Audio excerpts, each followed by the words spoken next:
And here we go. I don't have a pair of headphones. Oh, here we go. On this Monday evening in the city, it is a warm, muggy, kind of a breezy evening, but it's very, very nice. And at 6 o'clock straight up, which means it is time for Real Talk Memphis.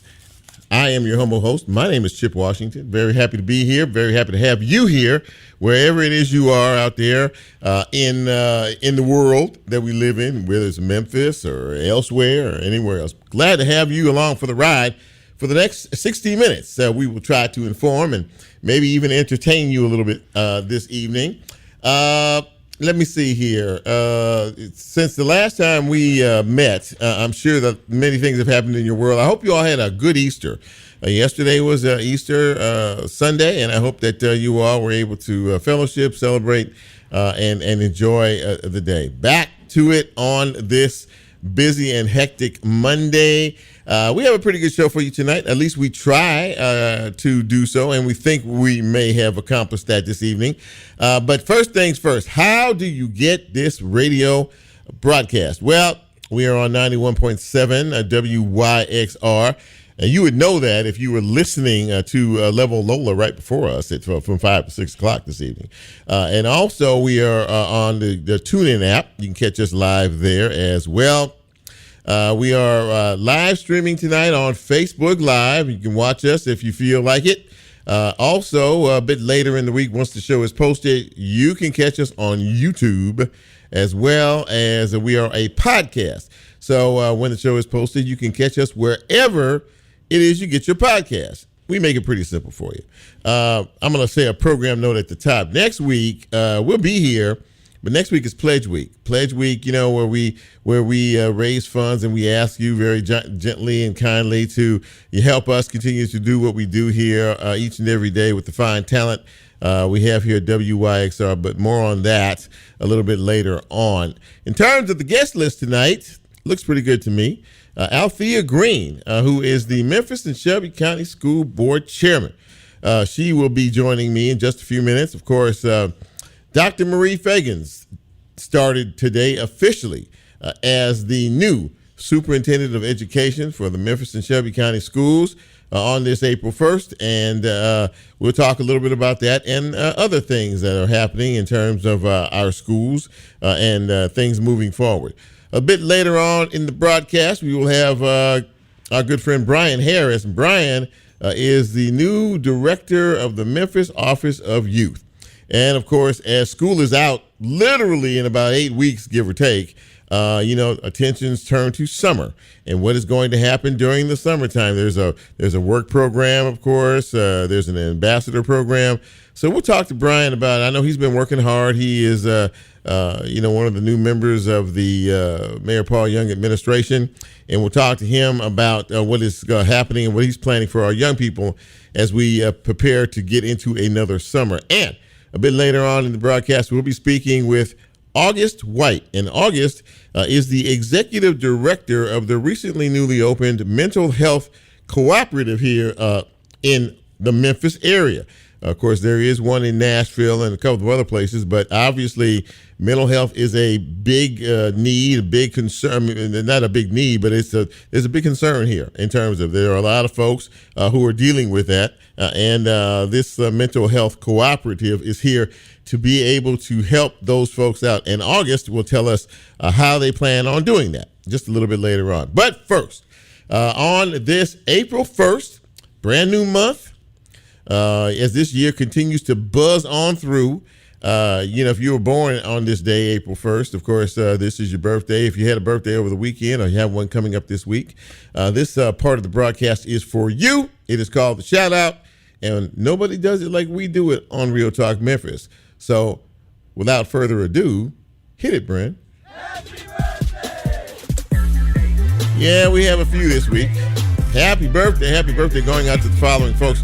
Randy Page, celebrating his birthday today, as is Craig Cunningham.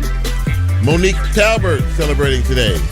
Happy birthday to Sheila Wallace, to Katrina Jones, to Lynn Jubert McKinney, celebrating her birthday today, and to Roy Boyles, He's celebrating his birthday today.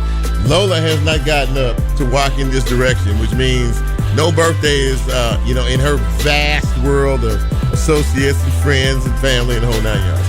But to the rest of you out there, I hope the day has been filled with love and laughter. And if the Lord says so, we'll be back here next year to celebrate your next trip around the sun. Thank you, Bren. All righty.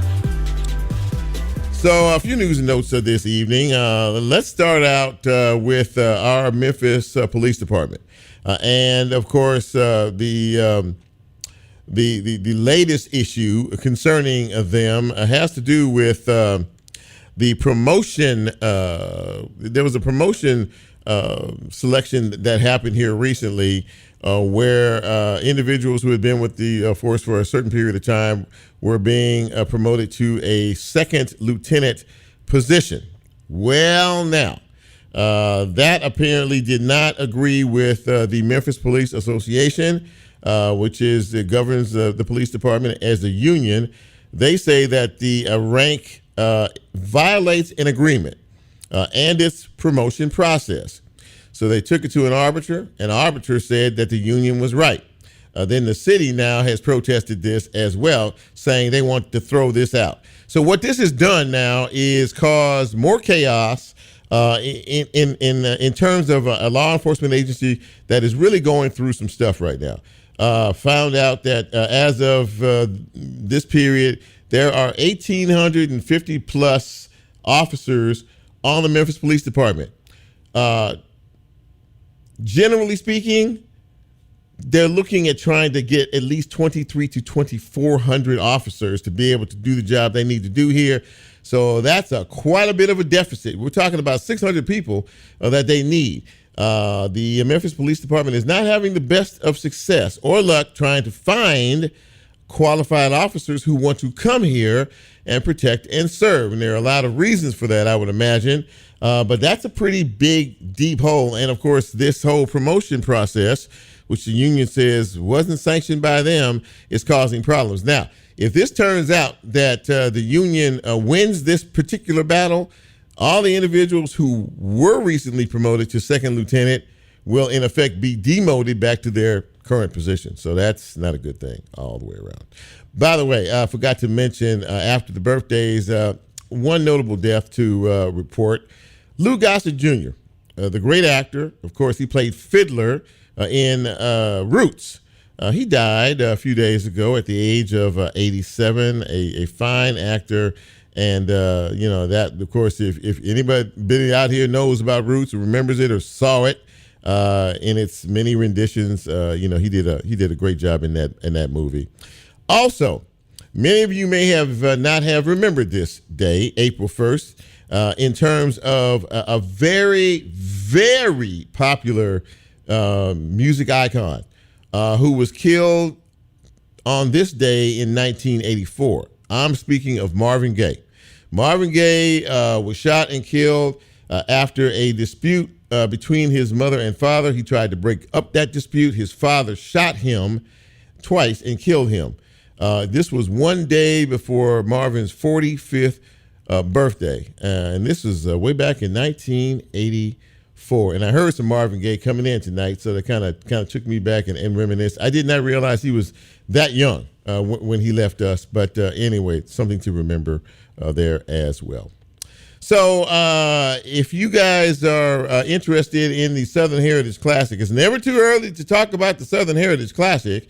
There was announced today that Patti LaBelle is going to be the featured headline performer at the pre-game concert at the Orpheum Theater. So I'm sure that many of you Patti fans, it's called what's it called, the Classic Concert, I believe it is.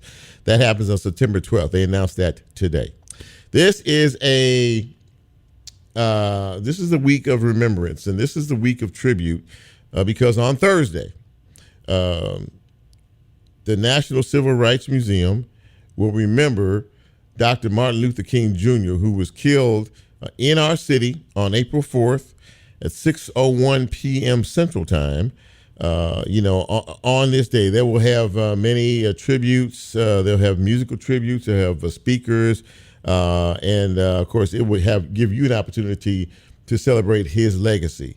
The Reverend Dr. Martin Luther King, slain as he was about to leave the Lorraine Motel for dinner with the Reverend Dr. Billy Cowles and several of the folks from the Southern Christian Leadership Conference. So, again, that is on Thursday, this coming Thursday, April 4th in our city. And a week from tonight, there will be a total solar eclipse next Monday, a week from today. And it will be, it's basically where the sun covers the moon, right? Is that what it is? Yeah, I think that's what it is. And so it's going to make everything dark. Everything's going to be dark. Now, depending on where you are in this country, you could see, Is it the sun covers? Yeah, it makes it dark. It's dark. Yeah, that's it. Moon covers it. Yeah, moon covers it. The other way. That's it? Yeah, I think we're only like 97% totality. Well, that's pretty good though. 97%. Yeah, the moon covers the sun, and so we'll see that here in Memphis. It'll cross about 12:38 p.m. In the afternoon, and so it won't get total. Lola just said 97% coverage, right? 97%. So that's it. So it'll be a dusk look. So put it this way: it's like it'll be about what time? 7 on a normal day like today. It'll be like what 7:15 ish, like the way it looks at dusk. And yeah, so that, and you'll have to have glasses for that as well, some special glasses for that as well. So that'll happen next Monday. So that's a quick look at news and notes on this Monday. We're going to take our first break. What do you say we get into the program? Yes, I believe I agree with that as well. So we'll take a quick break, and when we come back, we'll get things started on this Monday evening in the city. I'm Chip. You know who you are. Very happy to be here again for another week with you and my crew right here on WYXR. Quick break. Don't go away.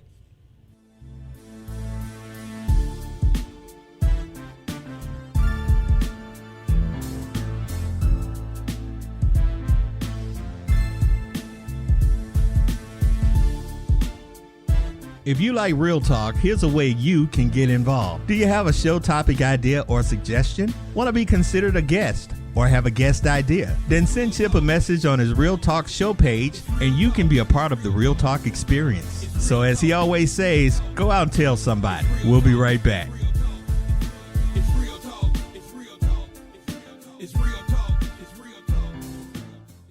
Calling on musicians, singers, producers, managers, music students, and music fans. WYXR's Meeting in the Middle Seminar is back on March 27th from 5:30 to 7:30 p.m. at the Scheit Family Performing Arts Center at the University of Memphis. Join us for an evening where we meet in the middle, bridging the gap between industry professionals and passionate fans. Explore the diverse spectrum of Memphis music and discover new connections. Hear from industry experts, including Contemporary Media's Anna Traverse, Unapologetic Kids' Kid Maestro, singer Taliba Safia, and WYXR's very own Liv Cohen and Jazzy Lo McRaven. RSVP to attend at middle.wyxr.org.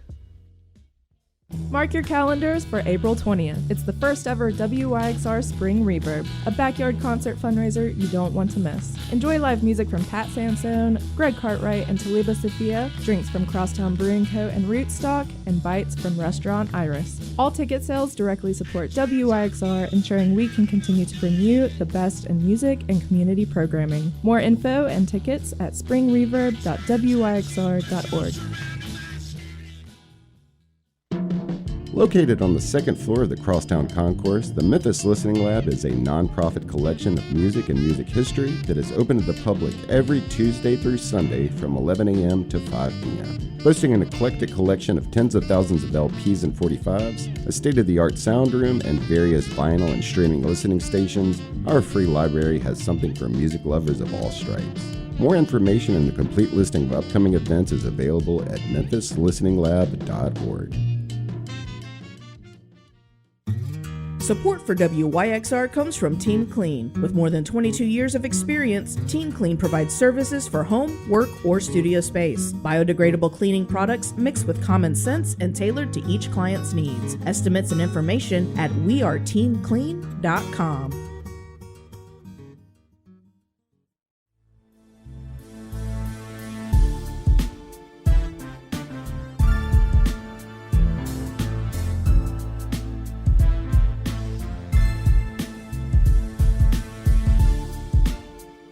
Get Real Talk on the TuneIn mobile app under WYXR, and he's now streaming live on Facebook. And you can also catch a rebroadcast on YouTube. Just put WYXR in the search box and hit subscribe. Now back to more Real Talk with Chip Washington.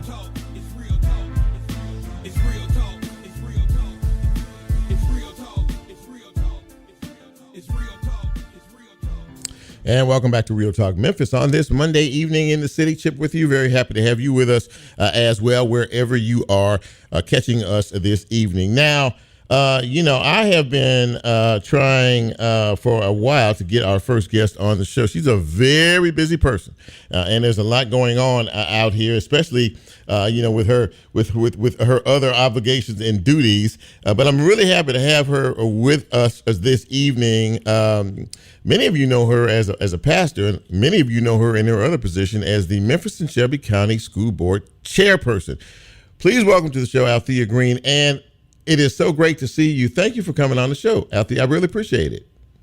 I'm excited to be here. You've been trying to catch up with me for a while, so I thought it was important to not April Fool you, but really show up today. There you go. I forgot about this April Fool thing, but I appreciate it. I appreciate that. So listen, there's been a lot of heavy lifting going on about the past year and a half or so, but today is a landmark day for you, and more importantly, the educational component in our city, where the newly chosen superintendent of education, Dr. Marie Fagans, started her first day.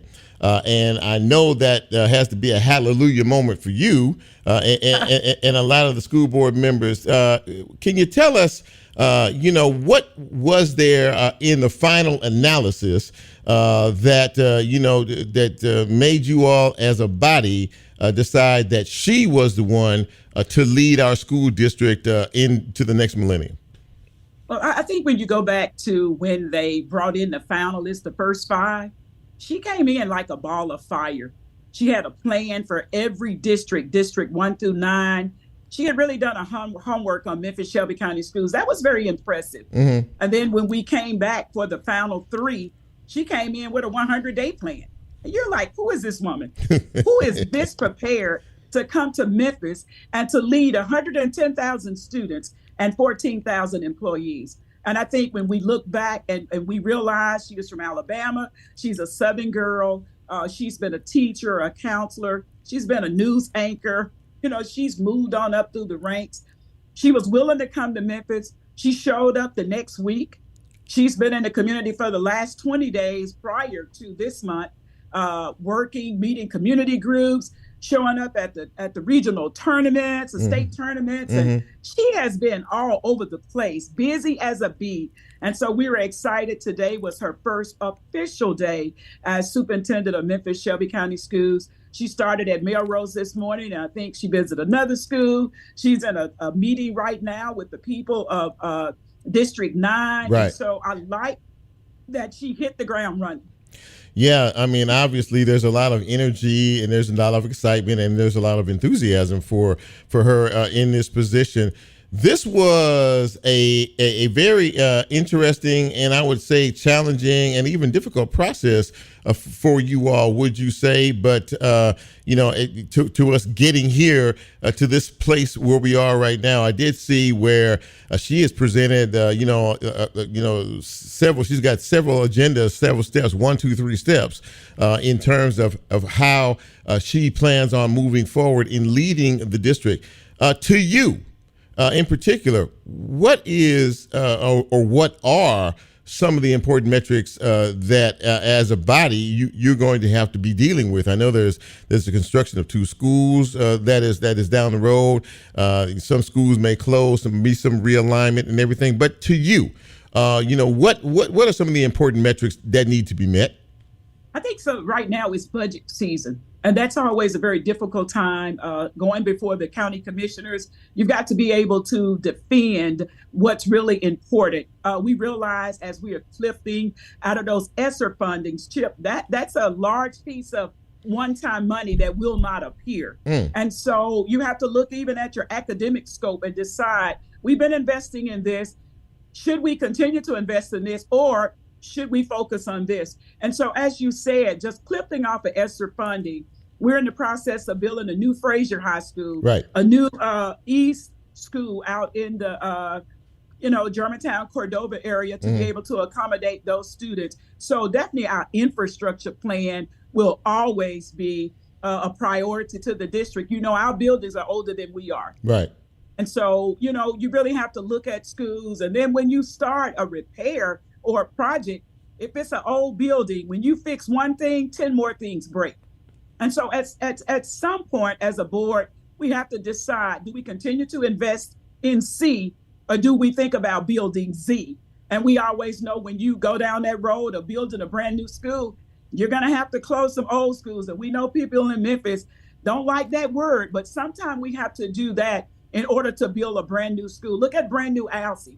Those people in the community love it. I would like to see a brand new school in every district, but especially in District 2. Yeah, but like you say, there's a substantial cost in all of this, and then of course, monies are available monies are something that you're going to have to make. So I would imagine down the road there are going to be some tough decisions made in terms of maybe having to close down some schools in order to repair some other schools.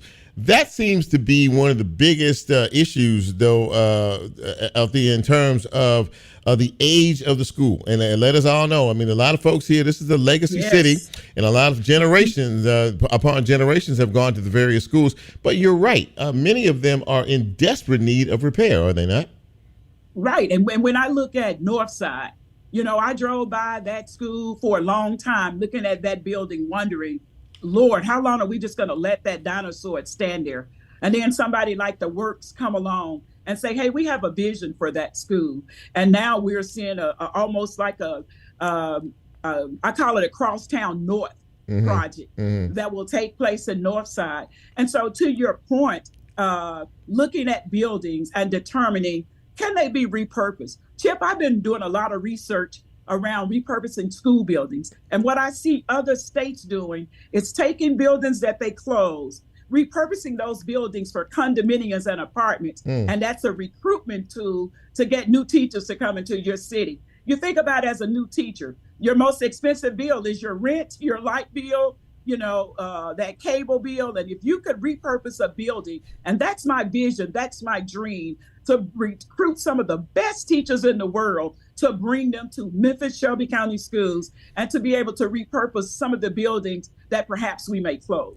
That is a big selling point in terms of what you're saying, in terms of the qualifications of the type of educators and teachers that you want to have here in the city. Are you finding as a body, are you finding that to be a bit of a struggle? I mean, is it difficult to try to find qualified teachers, qualified special education teachers, and a lot of others in terms of providing our children with the type of education you'd like to see?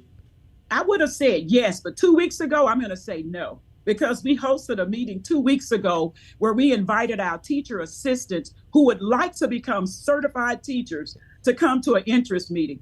Can I tell you, over 500 people showed up. Oh, wow. And when you begin to create your own pipeline, when you begin to grow your own, and we had programs there like Christian Brothers, University of Memphis, who were saying to them, if you will enroll in our programs, we will walk you all the way through and you will become a certified teacher. Can you understand what it's like to move from a teacher assistant salary to a teaching salary? And so while we had momentum in the room, we had HR, recruited all of these folks. I couldn't believe that many people showed up. It was almost standing room only. So I'm encouraged and I'm impressed, because I believe that a lot of the people who go into the teaching field, they go in as a teacher assistant, and then they love teaching and they really want to become a certified teacher. So now that we are providing those opportunities, helping with that tuition, I think we will begin to see a pipeline where we begin to grow our own teachers,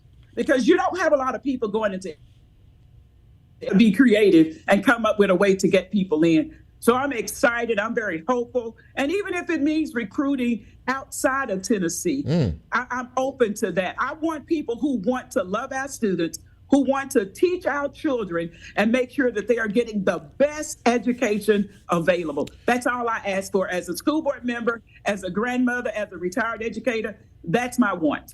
Let me just ask you one quick question, if I can, and because this seemed to bother a lot of people. You know, the state did this testing assessment, and they were giving school districts grades, and that didn't sit well with a lot of folks, and I don't think it sat well with your board either. Is there a better way to do that? Did you think that was fair in terms of how they supposedly graded various districts?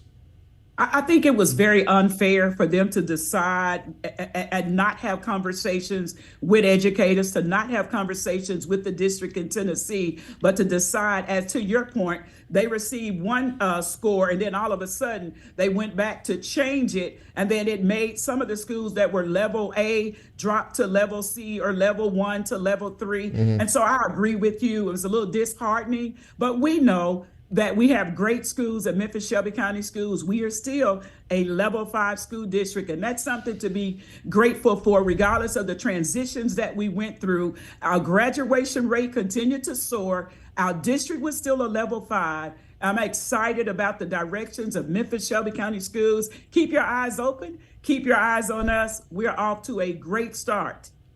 Well, listen, you have a new superintendent. She seems all in. She seems very enthusiastic, excited, and ready to get in and get the hard work done to try to change and maybe even make better. Not maybe even make better, but make better and make this school district one of the best in this country. Am I correct in that?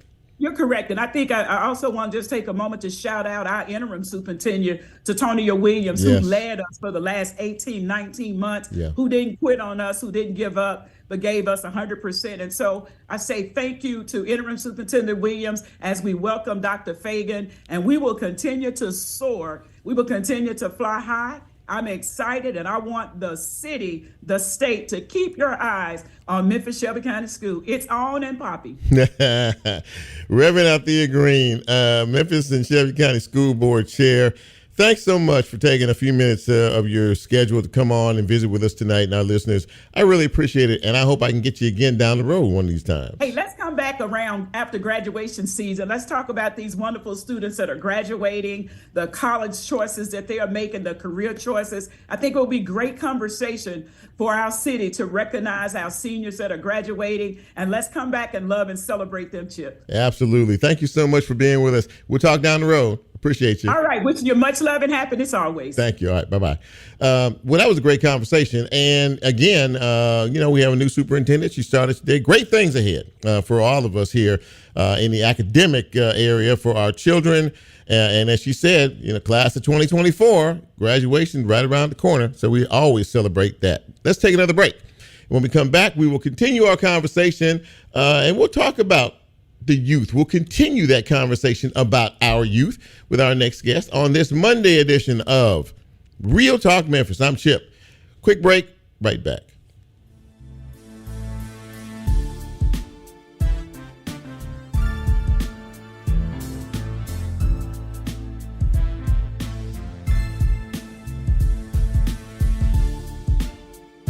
If you like Real Talk, here's a way you can get involved. Do you have a show topic idea or suggestion? Want to be considered a guest or have a guest idea? Then send Chip a message on his Real Talk show page and you can be a part of the Real Talk experience. So as he always says, go out and tell somebody. We'll be right back.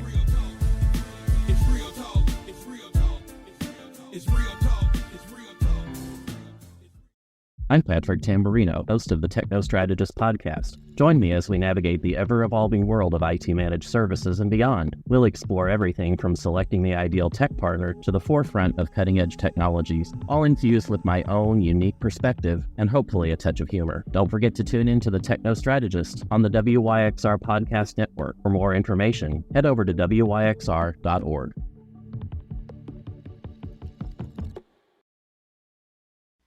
Programming on WYXR is brought to you by a grant from Arts Memphis, who has been working behind the scenes for 60 years to support and amplify arts events, programs, and experiences that together make a more vibrant and accessible Memphis arts scene. Connect with Memphis on WYXR. We offer sponsorship opportunities that expose your brand to our loyal listeners who value local arts, culture, and music. Support public radio and be part of our community. Explore more at wyxr.org/sponsorship.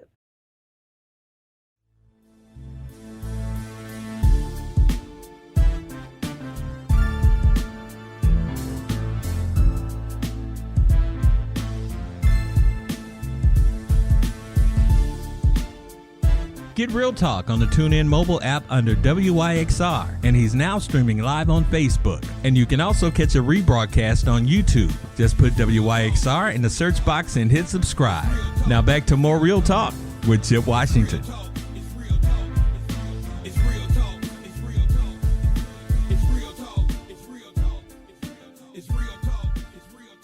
And welcome back to the big broadcast on this Monday evening. Chip with you, and we just got through with the conversation with the Memphis and Shelby County School Board Chair, Althea Greene, and we're going to continue our theme of our youth, our precious young folks. And very happy to have on the show tonight. He's not a stranger; he's been here before, but not in this role. He's been the newly selected. He's the director of the Memphis Office of Youth, is named by Mayor Paul Young, and he is Brian Harris. And B, it's great to see you, my friend. How are you? Chip, I'm doing well, man. Thanks for having me on your show. Absolutely that. Thank you for coming. I really appreciate it. Now, you like everybody else are down in the city government, hitting the ground running. You're no stranger to working with youth, and you've been a counselor, you've been a mentor, you've been very involved in all of this. So it's a natural transition to you. But in this particular office, the Memphis Office of Youth, what are you looking at when you came in? I'm sure you had some thoughts about some things that you wanted to do and some programs that are coming up. We have the summer employment program, which is always big around here. But lay out some of the things that you've been working on since you've been in office for the last couple of months. Yeah, Chip, that's a great question. So the biggest thing that I've been working on as a director for youth services is to make sure we're reaching our youth who need to be reached. Mm-hmm. And so we are launching a lot of new initiatives that are not GPA based. That the base of the program is to get the young people into our programs and services and give them exposure that they normally wouldn't get. So I'll give you an example of that. As you know, they've taken civics out of schools. Right. Back when we were in school, we learned civics. Yes. And so one of the programs we're going to have, and I'll go ahead and give you the name of it, brand new, it's called BOSS, B-O-S-S, and the acronym stands for Building Out Successful Students. Okay. Building Out Successful Students. Mm-hmm. And basically what we're going to do is we're going to have summer camps and also a 5 to 7 month year-round program that basically gives young people exposure. Chip, there are young people in our communities that have not been outside of their zip code. And so with this new program, we're gonna have a day of civic learning where we take them to City Hall to meet Mayor Young, to take them across the street to the county building to meet Mayor Lee Harris, mm-hmm. and to see a day in the life of city county government, but also expose them to leadership in various forms, such as taking them to the National Civil Rights Museum, which a lot of our young people have not been there to understand the true history of leadership and what it took to have a movement and to make change and to teach them on how they're leaders and how they should lead in our respective communities in our cities. That's very interesting that you said that, and I don't disagree with that. There are a lot of kids who don't know anything about what's outside, as you said, their zip codes. But a lot of kids don't know our history. When I say our history, not just as a people, but Memphis history, which I think is Correct. Extraordinarily important. And it sounds like you really kind of want to focus on that. Give them that exposure, give them that education, let them know that for some, the road that they may be taking may not be the right road, but there is another road for them to be able to take. Am I correct in that? You're exactly correct. And that's the whole thing, is that children and young people often emulate what they see. And if we don't show positivity and take them outside the zip code and show them the city that belongs to them, that we're hoping that they will stay in, But Chip, as you know, a lot of our young people, once they graduate high school, there's a mass exodus to other cities. As Mayor Young puts it, Atlanta is great, Dallas is great, Houston is great, but Memphis needs you. So if they elect to go off to school, whether it's a trade school, college, or the workforce, we don't want our young people to go off and forget about Memphis because, again, they were born here. In order to make our city flourish, we need them to stay. But more importantly, we have to expose them to what's possible and what's happening in Memphis and why Memphis needs them. You know, you mentioned the mayor, and he mentioned and he mentions quite a bit that we don't, like you just said, we don't want our young people to grow up and leave here and never come back here. I mean, we want to keep, we want to be homegrown. Memphis is Memphis, and it's a very unique city. And while we're dealing with some issues these days in terms of crime and other aspects of things, and our young people some of our young people are involved in that, we can't give up on them. I've known you for a while, and that really is not an option. And a lot of these kids, and I've heard this 100 times from people that I've talked to, these young people need attention, they need focus, they need love, they need somebody to listen to them, and they need people to meet them where they are. How important is that? Chip, I tell you, those words you just spoke, they are critical. And there's a vast difference between critical and important.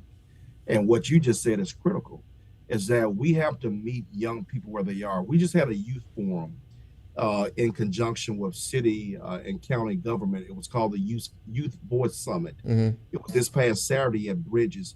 Over 200 young people were at this event. The number one thing they said is that there is not youth and adult equity, and we do not have enough initiatives where we're listening to them. We're talking to them. Mm-hmm. And so one of the things I've done in our 92 days in office is to make sure I'm doing focus groups with our young people. This has been full of middle schoolers and high schoolers where I'm meeting them either in a school or at the community center to hear exactly what they want to see differently. And the feedback has been great. And we've been able to take that feedback and build out some of these new programs I'm speaking of based on their feedback. So it's just not telling them what we're going to do. We're asking them what they want to see and putting the ball in motion. So you're making them a vital part of what you just said. I mean, you're making them a vital part of some of the decisions that you make in reference to their future. Brian, the employ program is always a very big deal. It starts early, and I mean, there's always, those opportunities are snatched up just like that. As you survey that particular program, is there any plan in your mind or something maybe down the road to maybe expand that a bit in terms of the number of job opportunities available for our young folks? Chip, it's like you're reading my mind. Absolutely. That is a number one priority. So in leadership, you should always have a burning platform. Right. And that is on my burning platform, is to expand employ. The reason is, I'll give you an example. So I was talking to some of the leaders down in Atlanta who deal with their summer program. In Atlanta, they're serving upwards to 5,000 young people. Oh, wow. In Atlanta, 5,000. Wow. Yeah, that's a lot. And so as long as employ has been around in Memphis, we should be at that number plus some. But part of the problem is that we need some of our private sector to assume responsibility and make sure they create internship dollars where the city isn't just paying the full bill. Because in Atlanta, how they grew the program, so Fortune 500, Fortune 100 companies set aside intern dollars for the city of Atlanta. Right. And they pay for the internship, because the way that employees always been in Memphis, the city of Memphis has always paid the stipends. And so again, if we have some business partners and business community say, hey, no, we're going to invest, that allows us to grow and serve more young people. Now, your mom and pop businesses, of course, we'll pay the bill for that. Sure. It'll be great to see some of our larger corporations step up and pay those interns so we can grow the base just like Atlanta has done. You know, that too will sort of quiet down the conversation that we hear every year from young people. There's not enough to do here in this city. We don't have anything to do during the summertime. There's nothing going, that kind of thing, which leads to idle minds, which leads to, getting into situations that may not necessarily be the best situation. So it sounds as if you have a sort of a direct focus on inclusion and involvement based on what you just said. And also, and I love the idea of expanding employ to thousands of young people, because that will fill a pretty big gap, and it will teach them lessons, life lessons of responsibility down the road. Am I correct in that? No, absolutely. You're absolutely correct, Chip, because again, if we can expose our children to what's possible and let them intern at an organization and see, hey, there is a roadmap for you to be employed by this company, we will see a downturn in some of the outcomes we're seeing that aren't favorable, because we're investing in them. And until we do that holistically, we will stay on the waters we're on. Well, they got the right one. That's all I can say. Brian Harris, thank you, man. He's the director of the Memphis Office of Youth Services here in the city. Got a lot of big plans, and I look forward to it. And B, you're always invited. Anytime there's something you want to announce, anytime there's an initiative that you have or something you want us to put out to the community, you know where to find me, and I surely know where to find you. Absolutely. I've always enjoyed you, Chip. I love what you do for our community. And thank you to our listeners, because, again, if we want to see Memphis have a different trajectory, we don't need armchair quarterbacks. We need people to get on the field and help our young people, because they'll listen to you. They just want to know you're authentic and you care about them, and we'll see a change. Absolutely. Brian Harris, thanks, Brian, for coming on the show, my friend, and I look forward to talking to you down the road. Chip, I appreciate you. Have a great evening, and thanks again. Thanks, my friend. Brian Harris, ladies and gentlemen, talking the good stuff, man. I mean, look, we have to invest in our young folks. This is our future. These are our future leaders, and we need to not throw them away. We need to embrace them. We need to love them. We need to support them, encourage them, and get them on their way. One final break, and when we come back, we will continue our conversation on this Monday edition of Real Talk Memphis right here on WYXR and wherever else you pick us up this evening. I got a little tongue-tied there, but let's go to a break. We'll be right back.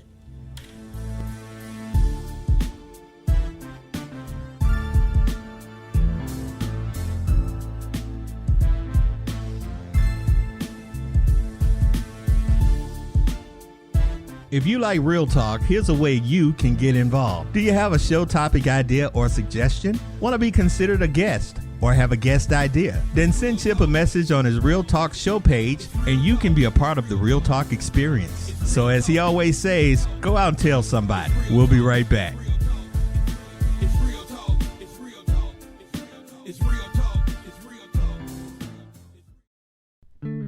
Church Health's Memphis Plan continues its decades-long commitment to serving local musicians with comprehensive health care, and also tailors its focus to small business owners and the self-employed. Health care through the Memphis Plan provides care in Memphis for Memphians. Related services include preventative health, optometry, dental care, and more. More information regarding availability at memphisplan.org or at 901-272-PLAN. Support for WYXR comes from Cordelia's Market. The second annual Blooms, Birds, and Brews is happening Saturday, April 27th from 10 a.m. to 4 p.m. A celebration of the changing of the seasons with local food, beer vendors, environmental education, plant sales, and more. Located at 737 Harbor Bend and open to the public. More information at cordeliasmarket.com.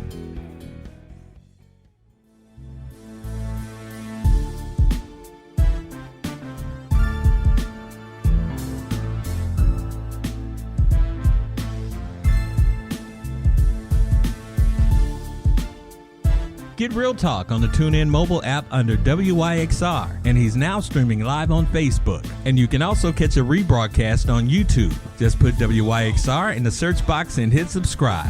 Now back to more Real Talk with Chip Washington.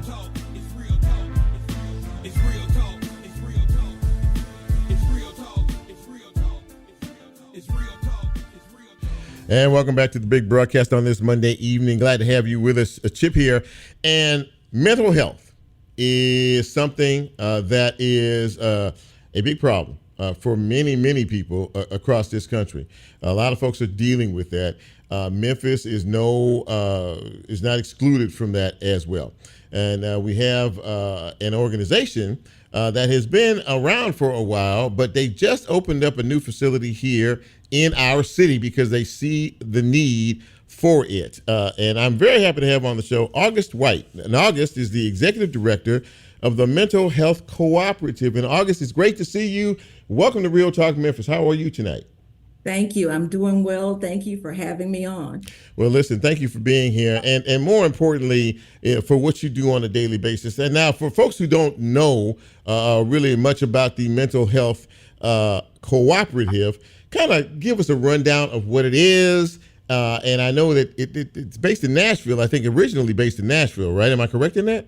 Yes. So now we can say that we span the entire state of Tennessee. That's we have wonderful. offices as far as Chattanooga, and Memphis is our newest location. We provide outpatient mental health services, that psychiatry services to help individuals suffering from mental illnesses manage those illnesses by medications. We also provide therapy services, psychotherapy, and I think the heart of our organization is our community-based care management services. That's one of the things that I think really sets us apart because we recognize, like you said, Memphis is unlike any other city. Right. But we recognize the need for access to care as well. So our care managers will actually go out, transport to appointments, and so forth. Well, that's a very big deal in terms of what you just said, going out and again and making that assist. I think I read a quote from you, that you were saying that, we live in this hurried world and we have a lot of pressures on us and everything else. And people who are dealing with mental illness issues shouldn't have to make choices in what they pay for. Talk a little bit about, I love that. And talk a little bit about that. Absolutely. So what we recognize is that a person suffering from mental illness, they also have those basic needs that must be addressed in order for you to be able to function day to day. Mm-hmm. So one of the things that we do is we help with those basic needs, those social determinants of health, like homelessness, poverty, unemployment, those issues. We work side by side with our consumers to help them manage life, if you will. It's difficult. There's a lot of pressure here. We all know too that Memphis is also challenged by the economics of the day. Poverty is a big thing in this city.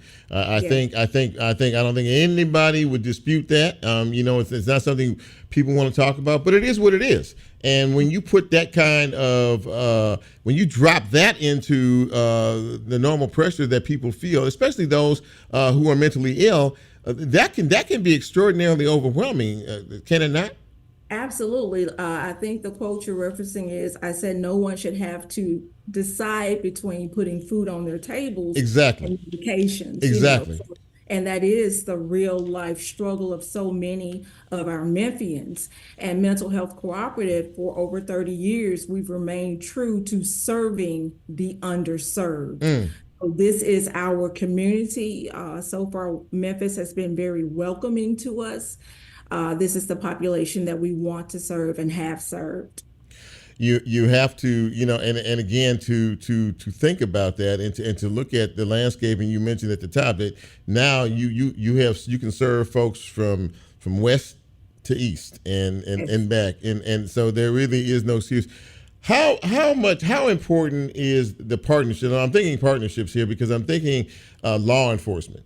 Law enforcement has to deal with individuals who may be dealing with some mental issues in terms of some of the things that happen. I mean, have there been conversations in reference to that, partnerships with that, maybe going out with some of them on some of these calls that may not be just a traditional call, but someone who is maybe having some type of a breakdown or some emotional trauma or something like that? Is there something like that happening? Yes, those conversations are being held because we understand that we're just a piece of the puzzle. Those collaborations, those partnerships will be vital to us having a long-lasting impact in the community. So yes, those conversations with city government, with the police departments, with schools, and other faith-based organizations are ongoing. Yeah, I think that, I for one feel good about that because, again, it does provide another resource. You can't just, and because I know that one of the big things that has been in discussion around here for a long time is just locking folks away.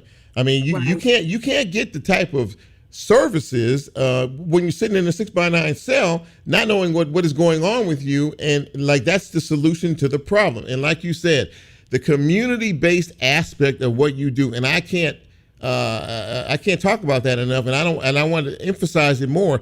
That is the real crux of how you get to the root of some of these problems. And I don't want to put words in your mouth, but am I correct in that? Or You're absolutely correct in that, and we do recognize that. That's why it's so important to not only just, when you say that you are assisting an individual with a mental illness, I'm not just going to give you a piece of paper or a prescription. I need to be in your home. I need to be in the school. I need to see for myself what is actually happening. And we have that team approach. So those care managers are out and they come back every day. They report to our providers what's happening with our consumers. And that way we can sit down at the table literally to decide the best course of action for that consumer. What made you decide that this was an area or field that you wanted to be involved in? Because it clearly shows a selfless heart, being able to care for people who truly need to be cared for. Well, I've been in this field for over 20 years, and I don't say this just because this company writes my paycheck.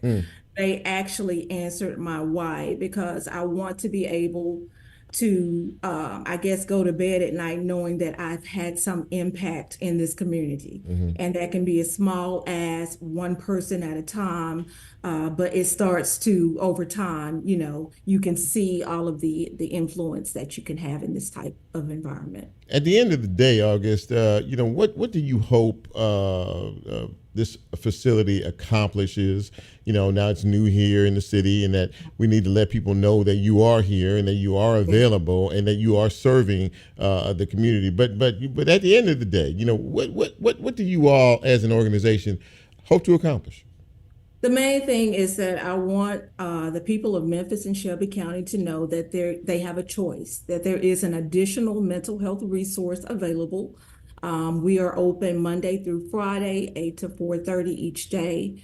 Again, recognizing access to care. So we emphasize the ability to walk into our clinic and be served. No one is ever turned away. And again, that is so important. We recognize the amount of effort it takes for you to make it into our clinic. So we make sure that we turn no single person away. And that was an extraordinarily important point that you just made. This is something that people should not be ashamed of. This is something that people really need to understand. Look, you know what? There's no shame in this. We're here to help you. We're not here to judge you. We are here to assist you and try to get you back on your feet. And you're right. There should be absolutely no restriction. A person should not have to make a decision between getting good mental health care and paying a light bill. I mean, there has to be something in the middle to be able to break that bond, especially in the city that we live in. And so we're really thankful for you all in terms of opening up a facility here and again, providing that service. And really, before you go, just let people know, you know what, there is no shame if we have some emotional issues that are overwhelming us, that are causing us undue stress, that there is a place and a resource for them to go. There absolutely is. So the saying is, it's okay not to be okay. All right. Don't let what people think, what you feel has been holding you back, keep you from accessing this level of care. It's available, and we're here to serve the community. August White, Executive Director of the local office of the Mental Health Cooperative. Thank you so much for the work that you do, and thank you for taking the time to come on the program tonight and talk about this. This is extraordinarily important. I'm really glad we had a chance to have this conversation. Thank you, and best of luck down the road, and don't be a stranger. We're always here. Well, thank you for giving us this venue. Thank you. All right. Have a great evening. Thank you so much. Ladies and gentlemen, that puts a wrap on the big broadcast for tonight. This has been a good show. I don't know what any of you all think about it, but this has been a very good show this evening. And as Brent plays us out, a lot of good information has been exchanged. We talked a lot about our young people, and then we talked about, mental health, which is extraordinarily important that people need to pay attention to out here. As always, I appreciate you all for tuning in. If you're listening to us on radio or if you're watching us on live stream, however it goes, thank you. Really, totally appreciate that. And if you like what we're doing, I say this all the time, go out and tell somebody. Let them know that, hey, check out Real Talk Memphis. That guy Chip, he's all right. We're trying to do some good things in our community with some good people. Thank all my guests for being on the show tonight. And listen, go out and be careful out there. Have a great, safe week. Until the next time we all get together. Now, next Monday, we're going to be in Pledge Week, so we're not going to have any guests. But, we're all going to get together and talk about why we like being here at WYXR and why it's important for you to help us stay on air. So for all of us here at Real Talk Memphis, for Brent, for Nicole, for Lola, and for yours truly, Chip, have a great week, and we are out.